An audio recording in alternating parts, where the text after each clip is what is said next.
Hello everyone आपनालोक सकलोके पुनरबार स्वागतम जनाइছো मोर चेनेলৰ অন্য এটা ভিডিঅলৈ। আজি মই বনাবলৈ লৈছো বৰা চাউলৰ এবিধ জলপান। এই জলপানবিধ বনাবলৈ সহজ আৰু খাবলৈও বিৰাতে ভাল হয় এনেকৈ বনালে। বলক তেতিয়াহলে দেৰি নকৰি ৰেচিপিটোৰ মাজলৈ আগবাঢ়ো আৰু এই জলপানবিধ কেনেকৈ বনালো আহকচোন চাই লওঁ। এয়া লৈছো 1 কাপ বৰা চাউলখিনি ভালদৰে ধুই 2 ঘণ্টাৰ কাৰণে তিয়াই ৰাখিছিলো আৰু এয়া লৈছো কেইটামান কাজু আৰু কিচমিচ আৰু 1 চামুচ ঘিউ লৈছো।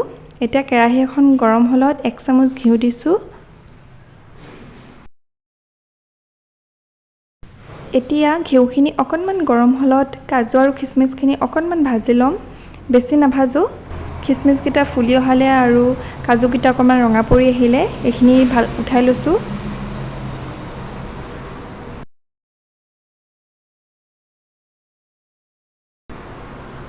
এতিয়া তাতে আৰু অকণমান ঘিউ দিছো।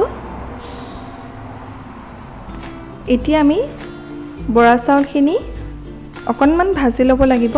আপোনালোকে কুকাৰতো বনাব পাৰিব, কিন্তু কুকাৰত বনালেও অকণমান এনেকৈ ভাজি ল'ব আৰু পানী কমকৈ দিব।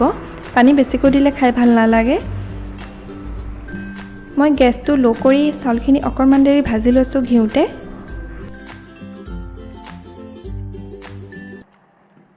চাউলখিনি মই অকণমান ঘিউতে ভাজি লৈছো। এতিয়া আগতে ভাজি ৰখা কাজু আৰু কিচমিচখিনি ইয়াতে দি লম। দি পেলাই এইখিনি ভালকৈ লৰাই লম। আপোনালোকে যদি জলপানবিধ অকণমান মিঠাকে বনাও বুলি ভাবে তেতিয়াহলে এইটো সময়তে অকণমান গুড় বা চেনি দি দিব পাৰে। এতিয়া মই ইয়াতে লৈছো 1 গিলাচ পানী। 1 গিলাচ পানী মই গোটেইখিনি দি দিয়া নাই। দেখিছে আপোনালোকে মই অকণ দি পেলাই মানে মই চাউলখিনি ভাপত সিজাইছো। গোটেইখিনি একেলগে দি দিয়া নাই। এয়া দেখিছেনে মই অকণমান পানী ছটিয়াই পেলাই এইখিনি ঢাকি দিম আৰু এইখিনি অকণমান দেৰি সিজিবৰ কাৰণে এনেকৈ ৰাখি দিম। দৰকাৰ হ'লে আকৌ পানী দিম আৰু এয়া অলপ সময়ৰ পাছত ঢাকোন উদঙাই লৰাবলৈ লৈছো। দেখিছেনে চাউলখিনি অকণমান আগতকৈ ফুলি আহিছে আৰু অকণমান সিজিছে। যেহেতু তিয়াই থোৱা আছিলে পটককৈ সিজি যাব। এইখিনি আকৌ ভালদৰে লৰাই আকৌ অকণমান পানী ছটিয়াই ভালকৈ ঢাকি দিম আৰু এইখিনি লো ফ্লেমতে মই বনাই আছো।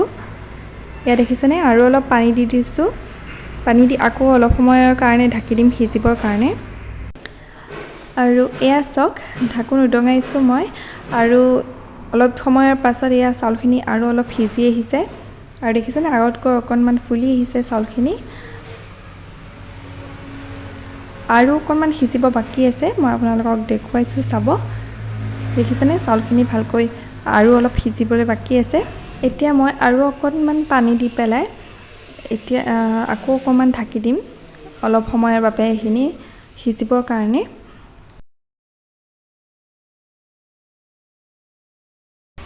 আৰু এয়া অলপ সময়ৰ পাছত ঢাকনখন উদঙাই চাইছো চাউলখিনি সিজিছেনে আৰু এয়া চাওক চাউলখিনি ধুনীয়াকৈ সিজি গৈছে। মই গেছ অফ কৰিলো আৰু ইয়াতে মই 1.5 গিলাচ পানী ব্যৱহাৰ কৰিলো আৰু এয়া মোৰ জলপান ৰেডি হৈ গ'ল। এতিয়া মই বাটি এটা উলিয়াই লৈছো। এনেকৈ যিসকলে বনাই নাই খোৱা এবাৰ বনাই খাই চাবচোন।